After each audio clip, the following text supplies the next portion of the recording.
নির্বাচনে বাংলার আসনগুলোর হাল হাকিকত নিয়ে আমাদের আলোচনা 42 শুরু করলাম। আমি অনিকেত চট্টোপাধ্যায়।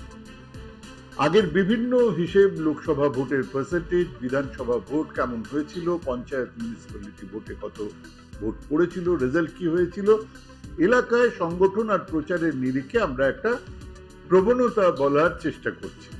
আজ হুগলি হলো সেই আসন যে আসনে সেই 1952-তে হিন্দু মহাসভা জিতেছিলেন সোমনাথ চট্টোপাধ্যায়ের বাবা এনসি চট্টোপাধ্যায়। পরে অবশ্য তিনি সিপিআই এর সমর্থনে নির্দল প্রার্থী হিসেবে বর্ধমান থেকে জিতেছেন, সে গল্প আগেই বলেছি। তারপর 1957 থেকে প্রথম প্রভাতকর, পরে বিজয় মোদক, তারপরে রূপচাঁদ পাল প্রথমে সিপিআই তারপরে সিপিআইএম এর হয়ে জিতেছেন। মধ্যে সেই 1984 সহানুভূতি নির্বাচনে কংগ্রেসের ইন্দুমতি ভট্টাচার্য জিতেছিলেন। 12 বার ওখানে কমিউনিস্টরা জিতেছিল। আমরা জানতাম হুগলি মানে সিপিআইএম, হুগলি মানে রূপচাঁদ পাল। বছরের পর বছর সাংসদ সেই একজন, জিতছিলেন রূপচাঁদ পাল। কিন্তু 2004 বাদ দিলে কংগ্রেস আর তৃণমূলের মিলিত ভোট ছিল সিপিআইএম এর চেয়ে বেশি। অর্থাৎ তখন ভোট কাটাকাটির ফলেই সিপিআইএম জিতছিল। 2009 কংগ্রেস তৃণমূল জোট হলো এবং এই আসনে দাঁড়ালেন ডক্টর রত্না দে নাগ তৃণমূলের প্রার্থী হিসেবে। ভোট বাড়ল 16%, পেলেন 52% ভোট। 10% বেশি ভোট কমল সিপিআইএম এর। 42% ভোট পেয়ে হারলেন রূপচাঁদ পাল। বিজেপি সেবার পেয়েছিল মাত্র 3%, সামান্য বেশি ভোট। 2014-তে তৃণমূলের ভোট কমলো প্রায় 7%, পেলেন 45.54% ভোট, আবার জিতলেন। কারণ সিপিআইএম এর ভোট ততদিনে কমেছে 11%। নতুন প্রার্থী প্রদীপ সাহা পেয়েছিলেন 31.52% ভোট। মানে ওই একবার হারের পরে রূপচাঁদ পাল কিন্তু আর দাঁড়াননি। এবছরে বিজেপি তার ভোট বাড়িয়েছিল 13%, পেয়েছিল 16.4%। মানে এটা 2014 হিসেবে।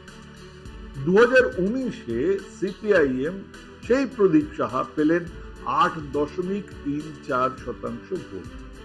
যে সিপিআইএম 2004-এ পেয়েছিল 54% ভোট, তারা নেমে এলো 8%।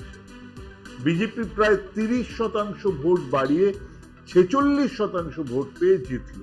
প্রার্থী ছিলেন লকেট চ্যাটার্জি। কাউন্টিং ছেড়ে চলে এসেছিলেন, খবর পেলেন জিতে গেছেন, তারপরে সার্টিফিকেট আনতে গেলেন।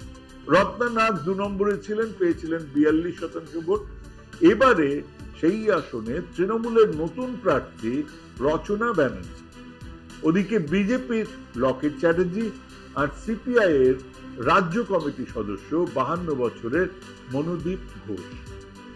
বলা বাহুল্য, প্রচারের সমস্ত আলো লকেট এবং রচনা শুষে খাচ্ছেন।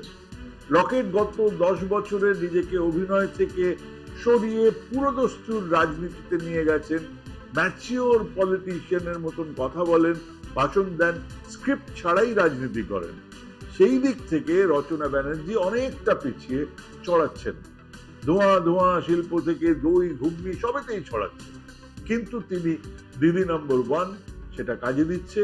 মানুষ উপচে পড়ছে তার রোড শোতে, তার প্রচারে। মনে রাখবেন, এদেশে অমিতাভ বচ্চন এইচএন বহুগুণার মতন একজন রাজনীতিবিদকে অনায়াসে হারিয়ে দিয়েছিলেন। মানুষের কথা বলা, মানুষের জন্য কাজ করা, দুর্নীতি নীতি কোনোটাই নির্বাচনে সম্ভবত কাজ করে না, এ আমরা বহুবার দেখেছি। কাজেই সিপিআইএম এর লড়াই নেই, মানে সিপিআইএম লড়াইতেই নেই। আছেন লকেট চ্যাটার্জি, নিজের আসন বাঁচানোর চেষ্টা করছেন। আছেন রচনা ব্যানার্জি।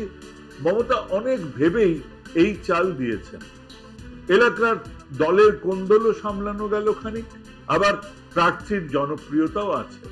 হেরে গেলে উনি ফিরে যাবেন স্টুডিওতে, জিতলেও রাজনীতিই করবেন এমন দিব্যি কেউ দেয়নি।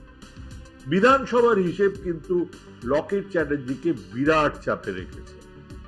বিধানসভায় 2021-এ তৃণমূলের ভোট ছিল 47.9%, বিজেপির 37.8%, আর বাম কংগ্রেসের মিলিত ভোট ছিল 11.2%। সিঙ্গুর, চন্দননগর, চুচড়া, বলাগড়, পান্ডুয়া, সপ্তগ্রাম, ধনেখালি প্রত্যেকটাতেই ভালো ব্যবধানে জিতেছিল তৃণমূল। ওদিকে লকেটের উপর আর এক চাপ হলো তার দলের ভেতরের গন্ডগোল।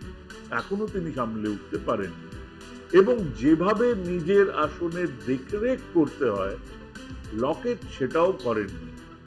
পঞ্চায়েতে তো চারিদিকে তৃণমূল, এই আসন এখনো যায় হিসেব তাতে বিজেপি ধরে রাখতে পারবে এমন আশা বিজেপি নেতারাও করছেন না।